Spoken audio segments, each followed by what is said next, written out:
Thanks for coming along tonight. At recent times we've sort of had a wealth of Blaineys. As you know, Anne Blainey addressed the Institute on a book on Charles Kingsford Smith recently, and that was a return visit, and Geoffrey Blainey, a long-time friend, as Anne has been, of the Sydney Institute, is here on the occasion of the publication of his most recent book, Before I Forget, an early memoir. Now, Geoffrey is one of the best-known Australian commentators and writers, so I won't introduce him, except to say it's great that he's got a new book out, and we're going to hear him talk on Before I Forget. So let's start before he forgets. Geoffrey.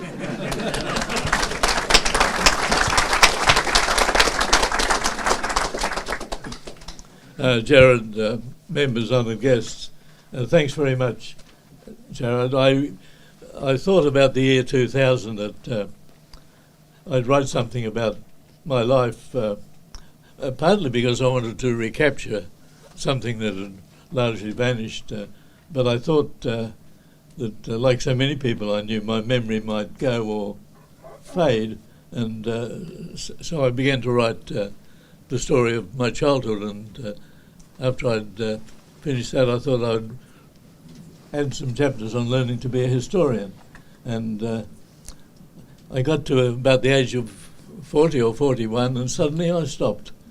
I don't know why. Perhaps I'd said all I wanted to say, or perhaps I thought, Gerard, I was entering perilous seas. And so I put it aside and didn't take it up again, perhaps 2 or 3 years ago. I think my memory is still fairly good, but the first thing you can say about memory is it is infallible. Somebody once said that memory is an unskilled worker, and sometimes after I'd written a section I thought, well, how do I know that's true? I used to keep diaries when I was very little. You know, we were often given a diary for a New Year's Day present, and we were very clever if we continued the diary until school began 4 weeks later. But I used to keep diaries, just a few notes for most of my life, and I kept a lot of letters so that I checked up things, and sometimes I found my memory was very much astray. I don't mention in the book the places which I found out were astray because I altered them. My father was a Methodist minister, and the Methodists then held about 1/8 of the population, the same number as the Presbyterians. But the Methodists were different. The clergymen were not allowed to stay with the same congregation for more than about 4 years, so that I spent my first 3 years at Terang in the Western District of Victoria, and then we moved to Leongatha in Gippsland, a dairying town much smaller than it is today. And my first memories are of Leongatha. I was so infatuated by Leongatha and the life there that for many years my ambition was to be a dairy farmer. It was the only occupation I knew, and I learned how to milk a cow at the various families that we visited, and I couldn't have possibly coped if fortune had favoured me and I was given some money and I bought a dairy farm. I just couldn't have coped because in those days most dairy farmers had very little mechanical equipment, but increasingly dairying, like all farming activities, required technical skills. You just couldn't afford to bring in a man from the nearest town to mend your car or anything like that. And so eventually I lost the desire to be a dairy farmer. I had one great advantage at Leongatha Primary School. I attended, I think, for 2 years, but we learned everything by chanting. We started with 2 times 2 is 4, and then 4 times 4 is 16. And then we moved to geography, Melbourne on the Yarra, London on the Thames. We moved on to spelling, and we chanted all day long, and I think children are very happy to do what the other children are doing until they become more curious at about the age of 7 or 8. But I got a wonderful grounding at Leongatha, and I'm very grateful to the school for that grounding. We then moved in 1937 to Geelong, which was then a relatively small city with only 45,000 people, the signs at the entrance to Geelong used to say. The the first momentous thing that happened in Geelong was that we went to a church in Packington Street called the Newtown Methodist Church, and it was a great footballing church in Geelong. I don't mean they were all footballers, but the most famous footballing family in Geelong in that era were called the Rankins. And Ted Rankin was quite famous in football history, not only for playing a huge number of games, but he invented the idea that on a wet day, when you couldn't bounce the ball when you were running, because the ball was slippery and the grounds were often undrained, but he invented the idea every 10 or 15 yards of bending over and touching the ball on the ground. And the umpires, surprised, agreed that this was fair enough, and so that great innovation took over the game, and now you rarely see it because the grounds are so well drained. At the age of 7, my father, who was a very devoted pastoral worker, believed in following every activity that his congregation was interested in. So we went to the Cryo Oval. It's vanished completely, the Geelong football ground of that era. Nothing is left, the mounds, the goalposts, the grandstands. It was by the Botanical Gardens and down by the marshes, and it's gone completely. But there we were, standing in the outer, and I thought it was such a pretty sight because football in those days was more like chess, and the players started out in very set positions. And when the game began, and after each goal, they set out they were in some kind of symmetry. I thought South Melbourne, now Sydney, of course, had the prettiest colours. They were red and white, and I began to call out for South Melbourne. My father said, "We're in Geelong now, and we have to keep on living here." So I became a Geelong supporter. Mr. Rankin was very good to us. At our church, he said we should have a junior cricket team, under 14 or under 16. He was the groundsman at the Geelong College, and he borrowed bats and pads and stumps and old cricket balls, and we formed a team. I suppose it was in the under 16 Protestant Association. He really fathered us, and when we played our matches, we didn't know the rules or anything, and we didn't realise that you had to appeal if something debatable had taken place. How's that? And he drew us all together after a while and explained that we had to shout out, "How's that?" which we all learned very quickly. It was one of the few things we learned quickly, our scores being low. We then, I had a great experience at Geelong. It wasn't great for our nation, but for a child it was great. In 1940, the war entered a very difficult stage. Germany invaded France and knocked out France with lightning speed. It's really one of the most astonishing events in 20th century history. Here were Germany and France fighting one another again, and the German tactics and the German army and air force were so skilled that in the space of 1 month they covered virtually the northern half of France, swept over the battlefields where the war had been static in 1914, 15, 16, 17, 18, and France was knocked out of the war. This was one of the reasons, incidentally, perhaps the main reason why Singapore fell. We forget that the main aim of the British and the French was that if the Germans should enter the war, and then the Japanese should enter the war in the Pacific, it was most important to defend Singapore. And the plan was that if the Japanese attacked Singapore, well, the French Navy would command the Mediterranean and the North Atlantic, while the British Navy, nearly all the British Navy, the aircraft carriers, went past the Cape of Good Hope to Singapore, and it was believed that their arrival would save Singapore. Well, of course, France was knocked out of the war. The Navy was no longer in the command of the Allies, and there was virtually no hope that Singapore would be saved. So I had a newspaper round. On Saturdays, I used to go to the railway station at Geelong at about 6 o'clock, and the Geelong Express came in, and it brought in the last edition of the Herald with the late scores printed in red on the front page under the heading was a stop press. Yes. And then the Sporting Globe also came with almost the late scores. The Sporting Globe was published on pink print paper, and I would get these big bundles and put them on my handlebars and take them to the newsagent, Mr. Chapman. Everybody was called Mr. in those days, and he would divide them into bundles. I then had my bundle, and I had to go to West Geelong, and it was quite a stirring sight in retrospect, because the Battle of Britain was on. And the question was whether Britain or Germany would win the aerial battle for Britain. And the headlines day after day said how many German planes had been shot down. We didn't know at the time that those figures were probably exaggerated, but morale had to be kept up. And it was amazing, standing at the gate were people, sometimes with a lantern, often with money, but some who didn't need to pay money because they were regular customers, and they would snatch the newspaper and turn to it so quickly to see what the headlines were. I think in those days the ABC didn't have radio news, and the commercial stations weren't much into news, so that the newspapers were all important. And I had this profound sense of knowing about important events, which of course I didn't understand. Being a mimic, I thought I must invent a game that was based on war, and we had a section of our backyard where no activity took place, so I turned that, with my father's permission, into a battlefield. And only having read really about the First World War, I cut little trenches across the sandy soil, and I put up sticks, which I suppose were meant to be barbed wire or tank traps, I don't know, but that was my understanding of the war at the time.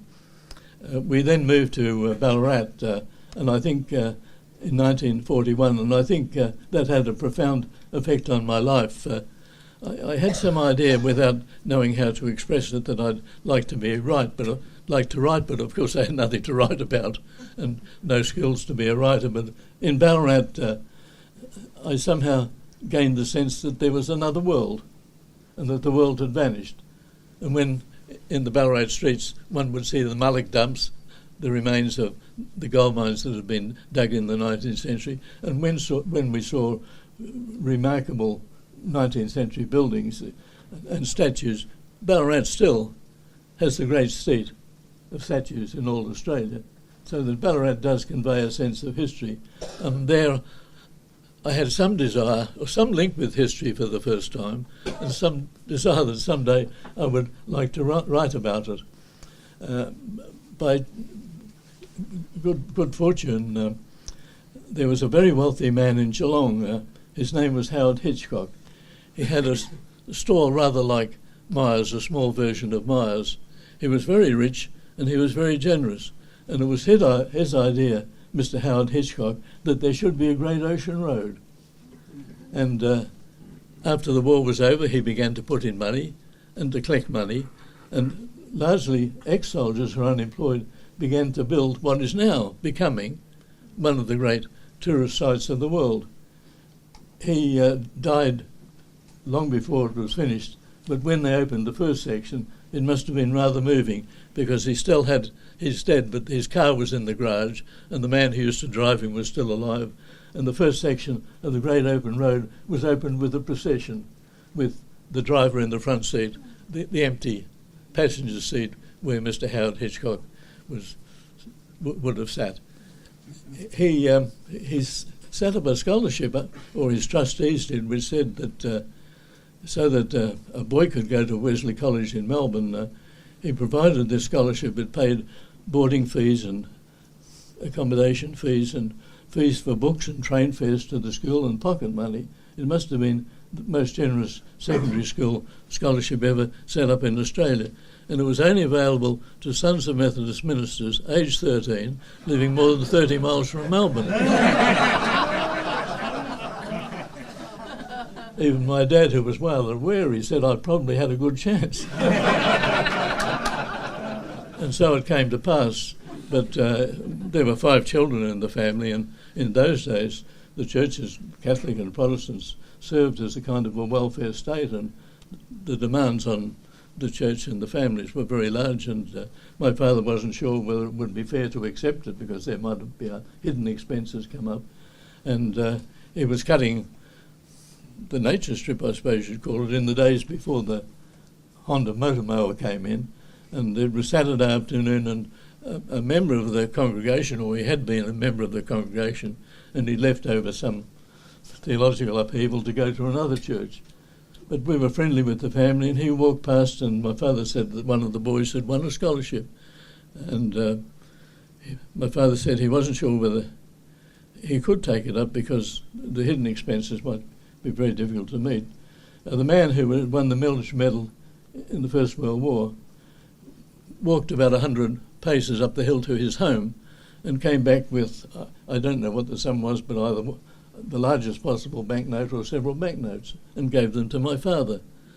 My father was so astonished and so grateful that somebody who had really departed from the congregation in some upheaval should do such a generous act. So my father sent the telegram to the Wesley College and accepted it, and so I went there. The headmaster, incidentally, was the man who'd founded Knox College here, Mr. Neil Harcourt McNeil. He'd been brought to Wesley because Wesley then was seen as very run down, and somebody from Sydney might be able to straighten it up. I was very fortunate to go to the school because Ballarat High School, which I attended, was a very good school, but at Wesley College the boys were much more competitive. I think you learn so much from the people of your own age group, and often you learn attitudes to work that you can't be given by those who teach you directly. You learn so much from your own generation. That's why education in Australia is so ineffective at the moment.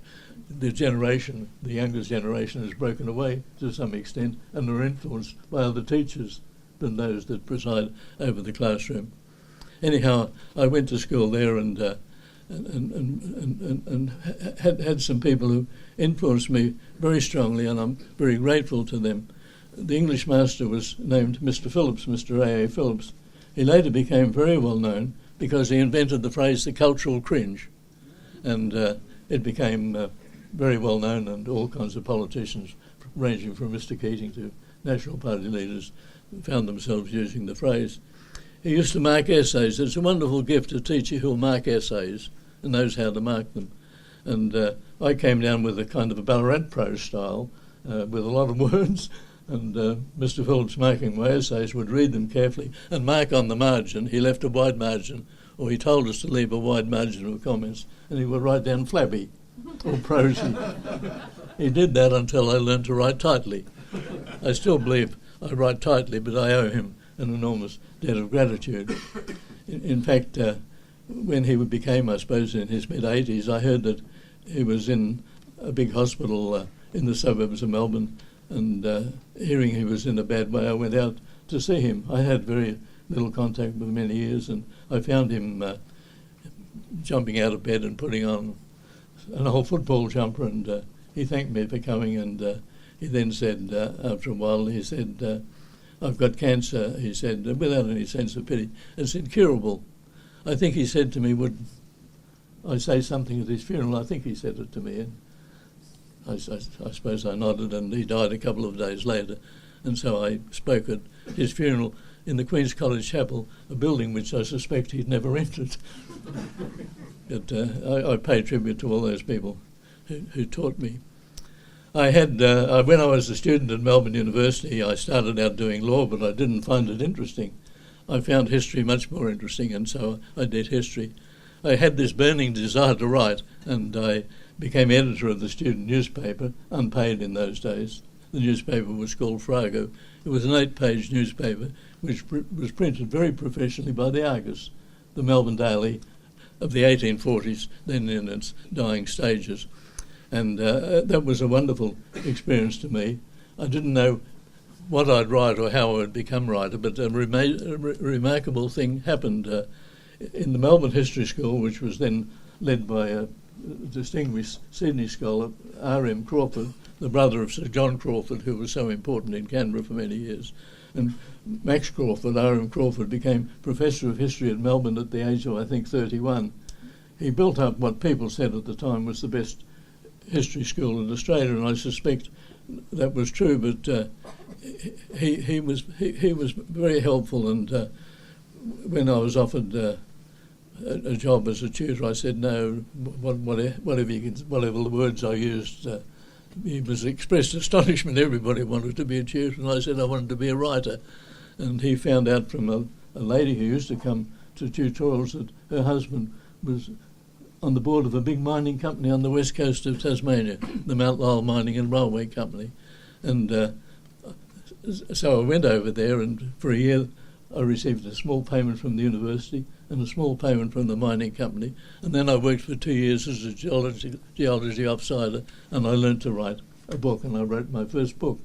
I was very lucky. It was on a mining field with a most remarkable history. There took place in 1912 the worst mining disaster that's ever taken place in a metalliferous mine in Australia. Several of the coal mines in New South Wales and Mount Mulligan in North Queensland have had worse disasters in terms of loss of life, but of all the gold mines and copper and silver, lead and so forth mines in Australia, Mount Lyell has had the worst disaster. Large numbers of men were trapped underground when the woodwork in the mine caught fire and fumes, deadly fumes, were set going. Large numbers of men were underground for 5 days, and there was great doubts whether they would ever get them out again. In the end, 42 men lost their lives. They had the centenary of the event. I was one of the speakers. All except one were buried at Mount Lyell, and a huge crowd assembled there in 2012 in a great square. No building, no roofing or anything in this rather distraught valley. It was one of the most moving sights you could imagine. Nowadays we have grief healers and all kinds of social services, but it's remarkable to think that in those days isolated towns, they cope with their own disasters, they cope with their own grief. You know, they made things happen, and so the event slowly receded from memory. That was my first book. I must watch my steps, so there's time for questions. It was published in 1954. You were so lucky if you were a young writer in the 1950s. Nowadays, when there are hundreds or thousands of people doing PhDs on history or history-like subjects, you can write a very good book. It can really be an outstanding book, but it will not be reviewed in a daily newspaper. It might be reviewed in a specialist journal, but very hard to get publicity. In those days, few books came out on Australian history, and my book, which was called The Peaks of Lyell, it was reviewed, I would think, in every daily newspaper in Australia. I'd be astonishing if there was any paper that missed it, and even small town papers like Leongatha and Terang, and no doubt reviewed the book. That was a great thing to happen when you were young in those days, and I think how fortunate I was. I had a great desire to be a historian, and I made my living writing history, sometimes perilous, as Anne, my wife, will testify, but I learnt my trade. History is a skilled trade. It's like any other trade, no matter what we say. History and virtually all the things that we like or admire, they're skilled trades, and you learn largely by doing them. You learn largely by experience. I was so absorbed in the history of Australia, there were so many topics about which nobody had written, that I enjoyed it enormously. I had no wish to go abroad. I thought I would spend my whole life in Australia and just writing about Australian history. One day I was finishing the memoirs of a very distinguished Australian, largely unknown, named W.S. Robinson, and he wrote his memoirs but didn't finish them, and he told everybody he'd finished them. And the head of CRA, now Rio Tinto, said to me, "Do you think you could finish them anonymously?" And I said, "I'll do my best." I learnt his prose style, and eventually I finished them. He had such great international influence. This is a tiny testimony. After he died, an old Bible came to the Scotch College in Melbourne, inscribed by Winston Churchill and Brendan Bracken, who was his Minister for Information, thanking W.S. Robinson for his services innumerable. He was really incredibly influential. When Australia was desperately short of aircraft, Mr. McEwen, who later was Deputy Prime Minister, said to me he met W.S. Robinson in the dark days of the war, and Robinson said, "I'm going to the United States for a few weeks, very difficult to get there. Is there anything I want done?" And McEwen said, "We need warplanes desperately." And to his astonishment, a message came back from California from Robinson saying, "I've got 42. Incredible. And they came back to Australia at a time when Australia was so desperate. Anyhow, Sir Maurice Morby, who was then the chairman of Broken Hill Boy, chairman of CRA now, Rio Tinto, he said, "You must go overseas and meet the people Robinson knew." I said, "Well, I'm writing Robinson's view of the world, not my view of Robinson." But he said, "You should go." He said, "We'll pay for everything." I went home and I said to Anne, my wife, Murray Morby said, if we wanted to go overseas, he'd pay for us and he'd pay for you, and it wouldn't cost us anything. We could stay away for 2 months if we liked. I said, I was inclined to say no. Anne said, "Not on your life." So we went overseas for the first time, and of course it changes one's life. I think I was 34. I thought of it today. I was at lunchtime. I hired a cab and got talking to the man. It was about I suppose about a 30-minute ride, and he was about 65, I thought, or 60, and I thought he was Chinese. I said, "Do you come from China?" He said, "Yes." I said, "Where do you come from?" Oh, he said, "I come from Fujian, which is opposite Taiwan." We got talking, and he said, "Have you been to China?" I said, "Yes, I have been to China." He said, "When did you first go there?" I said, "In 1966. His hands left his steering wheel, and he gave such a shout of astonishment because it was the Cultural Revolution just beginning. And by chance, I was there in China, having no idea what happened, meeting no foreigner, hardly no foreigners there, and not knowing about this tumultuous event that was taking place. And I thought that today, fancy, I wouldn't have conceived when I was young that I would ever go overseas. And here I was in China at this time. I wrote a book about it, Crossing the Red World. And I went actually from Hong Kong to what they used to call Canton and Beijing, and then with difficulty I got a visa to Mongolia and then to Siberia and so forth, and got all the way to Holland. I wrote a book about it, Across the Red World. I must finish. I can say just one word about China. It's a most interesting question, isn't it? Who would have guessed? Well, who would have guessed? Even in 1980, I was chairman of the first Australia-China Council. Mr. Fraser asked me to do it, and I used to go to China quite often, and I couldn't conceive of China becoming an economic power. If you went into the countryside, there would be a great farmyard, a collective farmyard, and there might be 80 or 90 men with sticks flailing the stalks of grain so that the grain would break away from the stalk. 80, and incredibly inefficient, even by the standards of Australia in 1840. It was inefficient.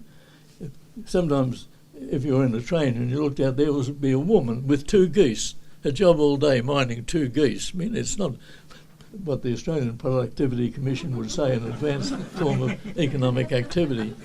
And here now is this country of enormous economic power. You just couldn't conceive of it.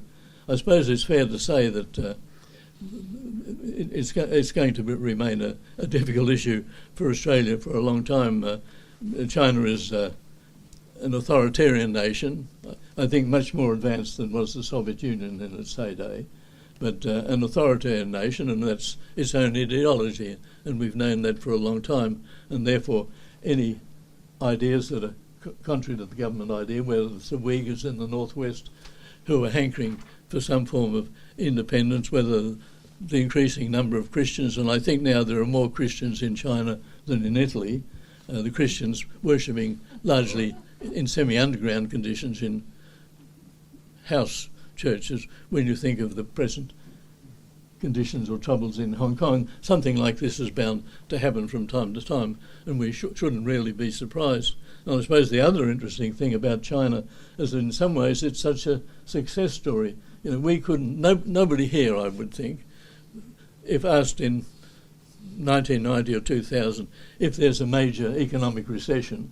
such as the world experienced in 2007 and 2008, if there's a major economic recession, who could conceive that China would emerge from that recession in better form than in the United States, which is the stronghold of experience we saw in or commercial and mercantile and economic activity. So it's a different kind of communist society than the society that in one sense flourished for a while in the Soviet Union, but eventually failed because it wasn't economically, I see a former head of the Reserve Bank blinking, but was economically nowhere near as worth talking about. So this is going to happen, and but we just have to learn about these other societies and not be so surprised at what happens in those societies in times of crisis. The good fortune, of course, is that the good fortune for Chinese is that an authoritarian society is much more skilled at finding out new technologies and technological secrets than a democratic society is skilled in defending the retention of those secrets. There's no doubt about it that the United States is still the most inventive, most innovative nation in the world. Whether it will remain so, we don't know, but the big disadvantage of the United States, and this I assume is the heart of the prolonged trade talks between the Chinese president or the head of the Communist Party and Mr. Trump, this is the key matter, isn't it? Is China going to continue to take over these technologies without paying much for them, and the United States doing nothing about it? This problem is going to continue for some time, but I think fortunately, while China will before long pass the United States in total economic power, though far from taking over in the standard of living, China will have this great economy, but there's no doubt about it that China, as far as we know, in defence and military skills is still a long way behind the United States, but it will be a matter that absorbs us for a long time to come. All this was of no interest to me when my dying wish was to be a dairy farmer, not realising that to be a dairy farmer I would have to sell milk and butter and cheese to China.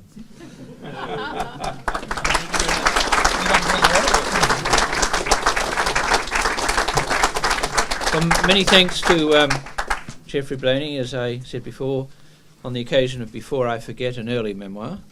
So we come to, and we've got copies for sale, and I'm sure Geoffrey Blainey would be happy to sign copies after the event. So we come to questions and discussion. You've spoken about, there's a lot of material in your book that some you've covered, some you haven't. You've only had 30 minutes, but you spoke about the history school at Melbourne University, and you mentioned Max Crawford.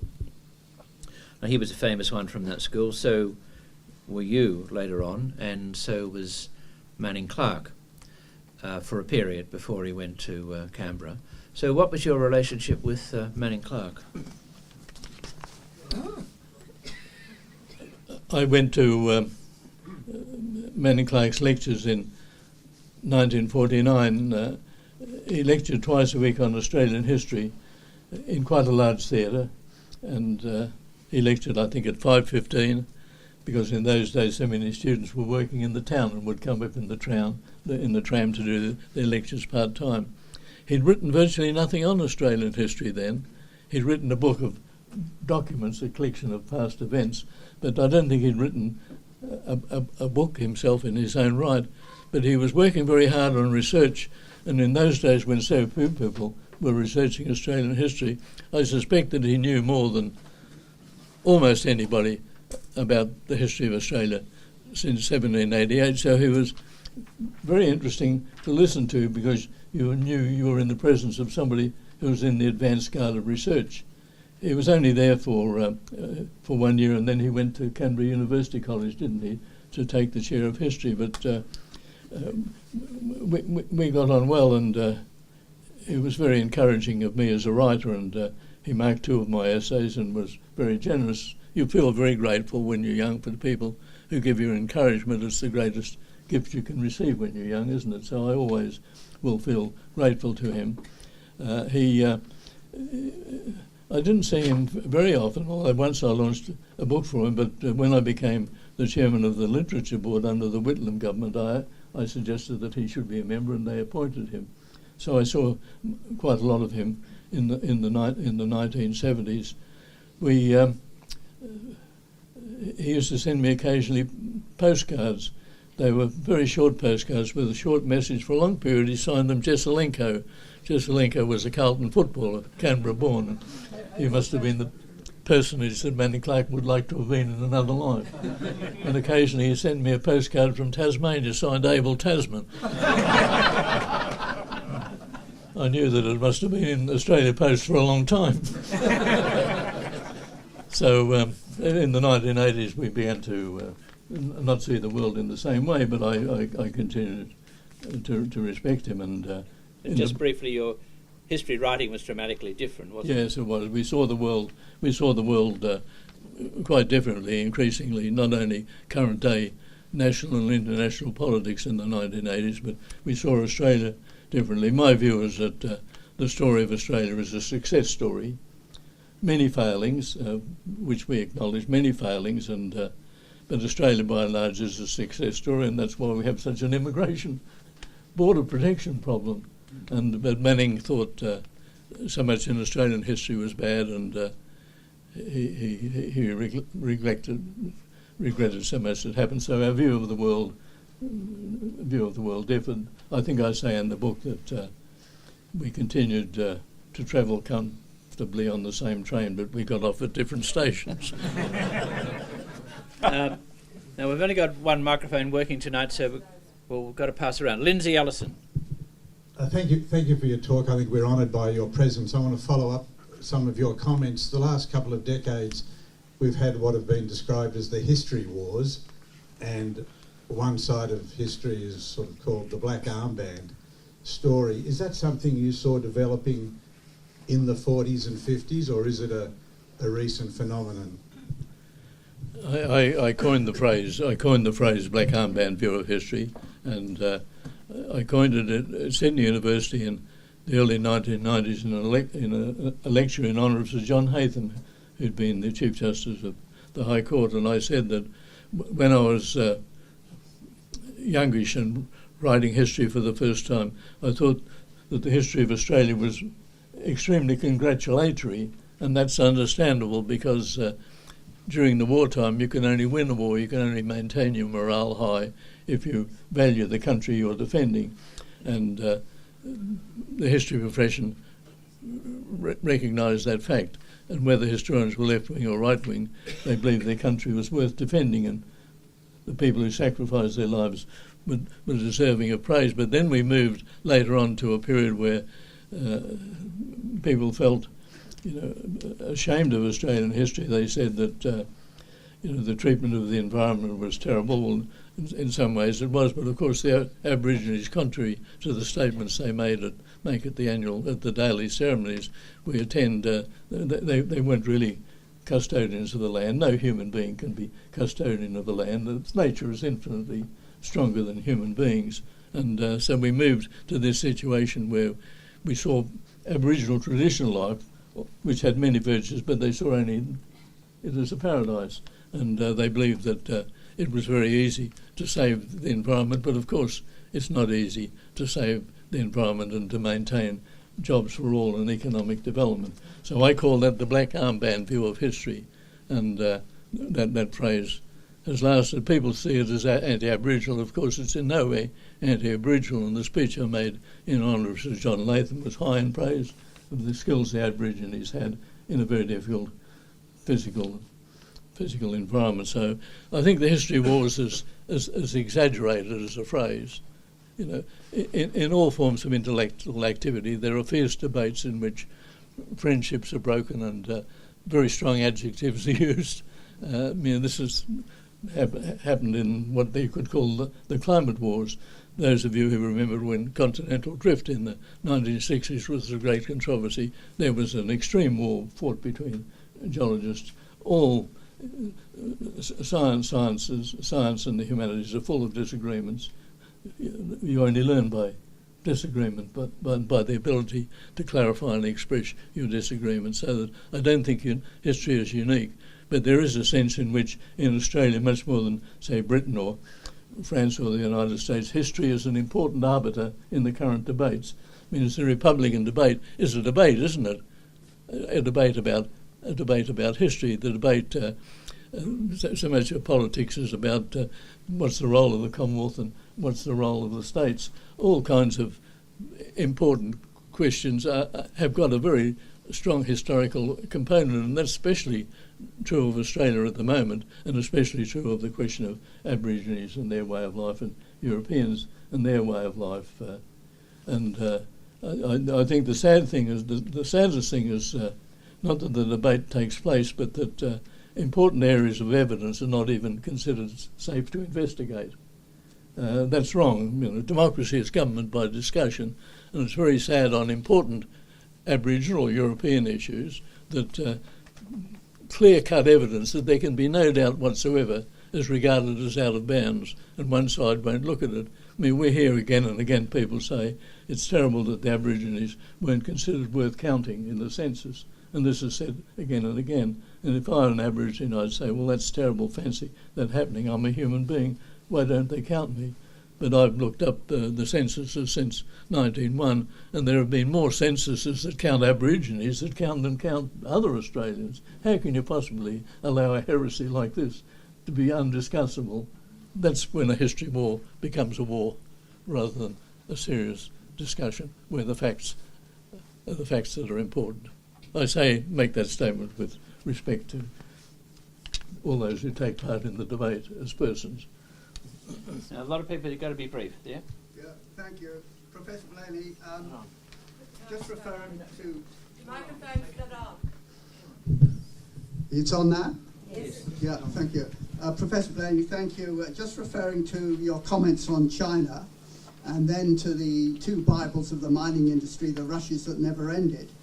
Do you think, as a penultimate or before that volume on your part, could be the geopolitical and commercial aspects of the iron ore and coal trade to China and Southeast Asia? Which I feel sure there's a real book in that. Okay. You're asking me to write that book? Yes, this evening. Yeah. I think, though I may start it, the chances of my finishing it are not as high as I would hope. Okay, there's a question here. Let's go. Yep. Now turn it on. Okay. Professor Blainey, I don't have a question, I want to make a comment.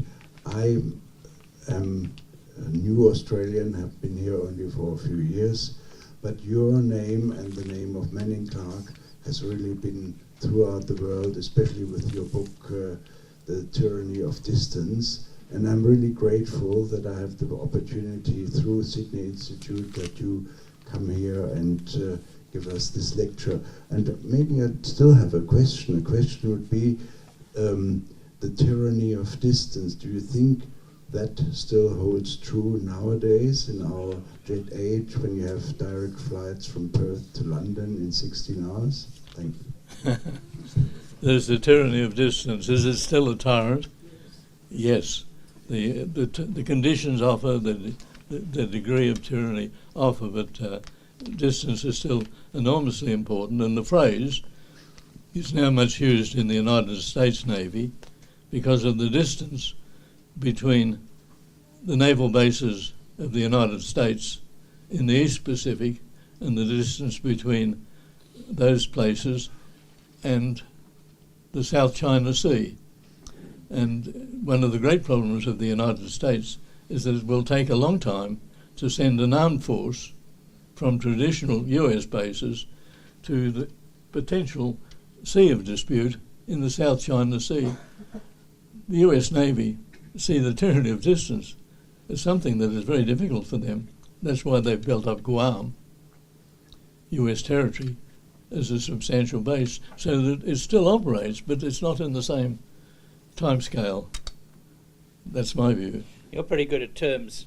Did you think all these up yourself? Tyranny of distance, for example. How did that come about? Well, I wrote the book, The Tyranny of Distance, commissioned by Penguin, and in 1965 I didn't have a title for it. I'm very late to think of titles. I think titles are easy, and you think them up when the book is finished. And I still have no title for this book, and I divided the book, the manuscript I'd written, into two parts. The first part was called The Tyranny of Distance, and the second part was called The Taming of Distance. And when I needed a title, I thought, well, The Tyranny of Distance is really more typical than The Taming of Distance. So I took out The Tyranny of Distance from the title of the first half and made it the title of the book. So it was a very slow process by which it arrived, and I didn't like the title myself to start with. I thought it was a bit abstract. My mind likes concrete things.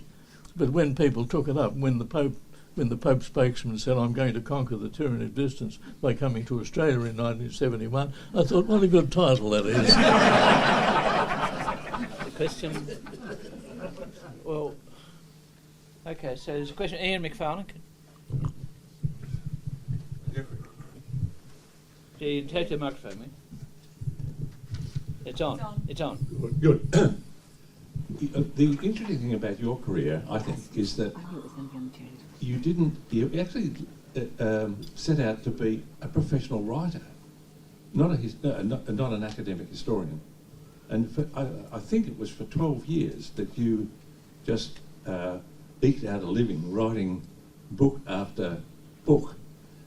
Did you really think that you were going to be able to spend a whole career just being a writer without some sort of other secure form of income? Yes, I did, especially after I wrote for the National Bank a centenary history. The National Bank of Australasia, as it was called, celebrated its centenary in 1958, and they asked me to write it at very short notice with a very tight deadline.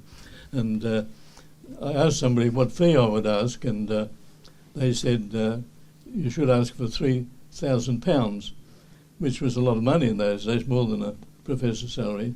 I went to the man, Riley Mountain, with whom I dealt at the National Bank, and I said, yes, I'll do it, but it will cost you £3,000. He said, make it 3,000 guineas. So I knew mistakenly my future was assured. Could I just add one thing, I should say, that justice must be done to the Aborigines by historians in several respects. I think the most important one was that historians had very little interest in Aboriginal history. The reason largely was that there was no chronology. Before radiocarbon dating, you couldn't give a chronology to Aboriginal history. Nobody knew how long it was.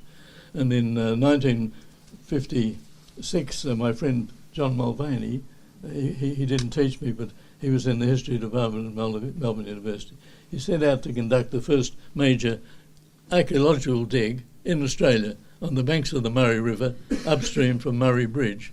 And we were very close friends with the family, and he said, I've got no transport. A lot of people didn't have cars soon after they married. I had a Jowett Javelin, a second-hand Jowett Javelin, quite a small car, but he said, well, that can take 6.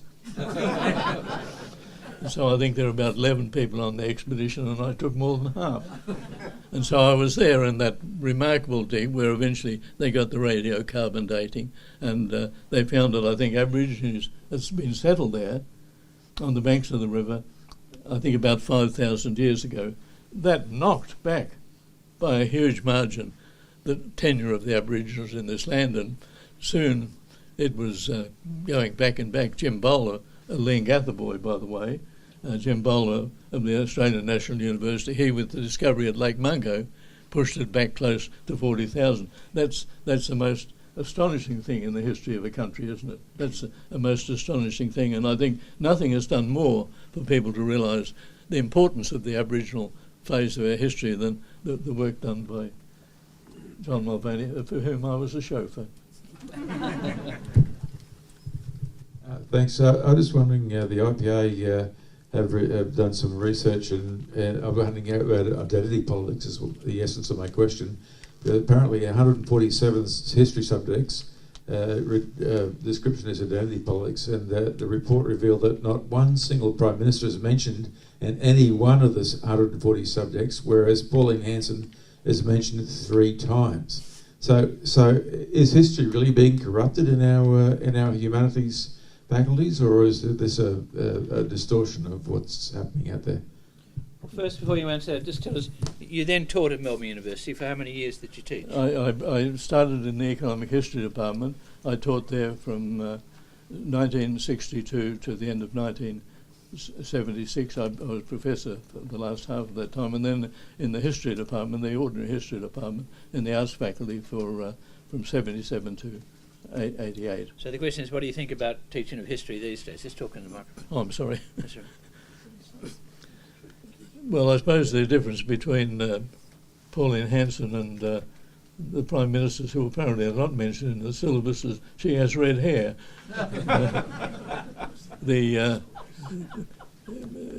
If that's true, it's wrong, isn't it? You've got it out of proportion. It's right that you mention her, and very important at certain stages of her history, but if the Prime Ministers are excluded from history, well, there's something wrong, because while in 1901 the state premiers, the premiers of Victoria and New South Wales, were really more powerful than the Prime Minister of Australia. By 1914, the Prime Minister was clearly the number one man in Australia, or woman, and that has grown and grown. And so it's odd that you leave out so much politics, but they've also left out, I think, the Christianity.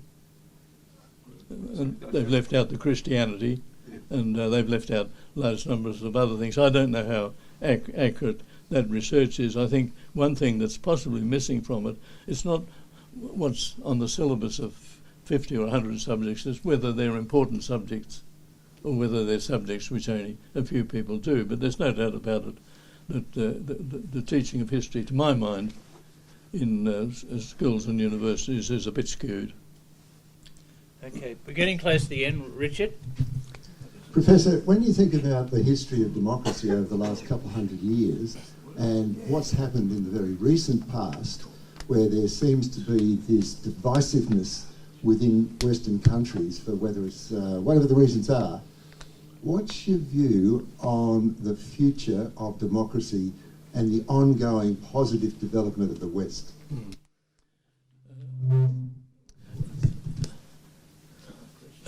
Democracy is modern democracy is a very recent institution. The Greek cities, a few Greek cities, some centuries before Christ, developed the first democracies. Bold experiments. You have, of course, had to live within walking distance or sailing distance of the capital city to take any part in it. You had to be present, actually, at the assembly to have any say in it. Women, of course, had no part. It was a slave-owning society, so it was a very experimental kind of democracy, but one of the great events in the development of Western civilization. A modern democracy is relatively recent. The fact that Australia is one of the oldest continuous democracies in the world, Australia is one of the oldest continuous democracies of the world, is a sign of how young this form of government in the form we know it really is. My own view is that while I'm very much a Democrat, my own view is that democracy is a difficult form of government. We think it's easy, and we blame the politicians, and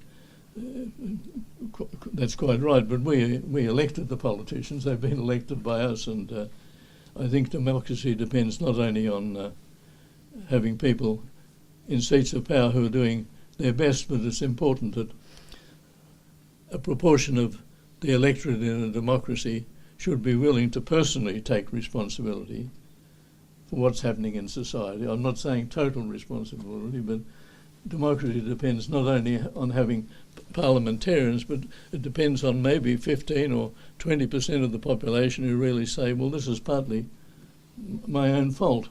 And democracy depends on that segment of the population. I think that segment of the population has diminished, and one of the profound changes of the last 30 years is the decline of voluntary societies, the decline of the churches in all its forms, the decline of Rotary, all those similar societies, so many voluntary institutions are no longer powerful, and they're training grounds in democracy. They're they're high points of democracy, just as a well-run parliament is. And democracy is so young, modern democracy, that I wouldn't be surprised if there are only few democracies in the world 100 years' time. I've got no idea, but I wouldn't be surprised if we're alive that there weren't many well-run democracies in 100 years' time. We forget, in what seems a democratic world, that more than half of the nations of the world cannot be called, by any definition, democracies today. More than half. The Economist Intelligence Unit tries to rank democracies, and so I remain optimistic about most human events. I regard the year since 1945 as probably the most fortunate period in human history, perhaps by a very large margin, using so many different measurements. I've got no idea whether it will continue or not, but there's so much to be optimistic about. But government is difficult. Government is difficult, a difficult activity. Government is much more difficult now than it was in the times of Joseph Lyons or Alfred Deakin, and we should realise that democracy is becoming a more challenging form of government. I remain optimistic, but I remain wary of assuming that democracy will just go on and on. We have to believe in democracy and practice it in our own way. Democracy is government by debate. Democracy is government by discussion. And in our society, often discussion is regarded as not very helpful. We've got room for one final brief exchange. Yep. Geoffrey, this is your book is about your early Yes, life. it is. And what's wonderful about your history is that it grows, and your work on the Indigenous Australian has grown with the carbon dating, so that what you may have written 40 or 50 years ago, you would revise it, and you've done that, and that's what's good about it. Could you reflect on your early Geoffrey Blainey mind as a historian, and tell us in what ways life and the changes that have gone on over many decades might have changed your perception of how you deal with history? Well, I could say this, that looking at myself, I started off tackling small-scale subjects. I wrote a lot about mining. Eventually I did mining as a whole, but I wrote a lot about individual institutions. As I became older, I became bolder, and I couldn't have possibly done that when I was aged 25 or 30. I didn't have the knowledge or the cheek or the... But I've become bolder and bolder, and I decided I would, for example, when I was about 60, I must write a history of the world. And I kept on putting it off, but I used to, after I ceased to lecture at Melbourne University, whenever a shipping line asked me to lecture on a cruise, I would do it, so long as it wasn't for more than a fortnight or thereabouts. So every year I did about 3 weeks of lecturing. I gained an enormous amount of knowledge. If a shipping line rang up and said, "We've got a ship going to Zanzibar and Madagascar, could you lecture?" I'd say, "Of course." That's what I had in mind all along. and so I built up a great knowledge of history. And then in 1998 I said, well, I'll make it my main task. And I made it my main task, and I set to work, and eventually I completed it, I think, in the year 2000. I couldn't conceivably do a thing like that when I was age 30 or even age 40. It's like being a carpenter, isn't it? You start off making a coffin, and then you eventually decide, well, I think I can do a house, and after a while you buy some cladding and you do a big building. Your skills and your confidence developed, and your sense of what are your best abilities and where are your weaknesses. They grow, although not completely. One never knows oneself completely. It's harder to know oneself than to know all kinds of other things. Because the key question in history, I suppose, is about human nature. What do people really like? Do you believe that they're bad, or do you believe that the great number are capable of greatness? That really is the most difficult question. What is human nature like? And I think democracy is based on the idea that human nature is capable of great things, but it has also got great weaknesses. I mean, the essence of democracy is you must accept defeat. The essence of democracy is you must accept defeat. If you're defeated by the vote of the people, you must accept it. Nothing else you can do. In fact, I admired Mr. Shorten in his brief speech after he realised that he was defeated. He said simply, we must accept this defeat. And that's a humbling experience. Humility is part of democracy. If you must accept defeat, even though you believe you are better than anybody else, that is a humbling experience. It's also a humbling experience that you say, well, even though the electorate may not know much, and that's the problem. I think we give away citizenship rather too easily. Why should somebody who's only been in the country 2 or 3 years and doesn't know the language of common discourse, why should they necessarily have the vote if voting is compulsory? So that I've said enough.